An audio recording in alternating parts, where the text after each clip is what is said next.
అందరికీ నమస్కారం. నా పేరు వసుధలక్ష్మి. నేను ఈరోజు స్టూడెంట్స్కి టోటల్ చేసిన తర్వాత మ్యాక్సిమం మార్క్స్ మినిమం మార్క్స్ ఎలా చేయాలో చెప్తున్నాను.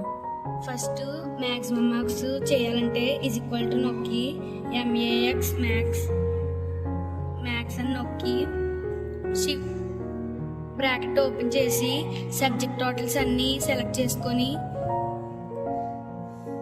బ్రాకెట్ క్లోజ్ చేసి ఎంటర్ నొక్కితే మ్యాక్సిమం మార్క్స్ వస్తాయి. అలాగే మినిమం మార్క్స్ కూడా = నొక్కి MIN నొక్కి బ్రాకెట్ ఓపెన్ చేసి మళ్ళీ సబ్జెక్ట్ మార్క్స్ అన్నీ సెలెక్ట్ చేసుకొని బ్రాకెట్ క్లోజ్ చేసి ఎంటర్ నొక్కితే మినిమం మార్క్స్ వస్తాయి. ఎవరో ప్రణిత అని అమ్మాయికి 100 మార్క్స్ ఎవరో ప్రణిత అని అమ్మాయికి 100 marks highest marks, 90 marks least marks. ఇలా అందరికీ రావాలంటే ఈ గ్రీన్ బటన్ దగ్గర డబుల్ క్లిక్ చేస్తే అందరికీ వచ్చేస్తాయి. థ్యాంక్ యూ అనండి.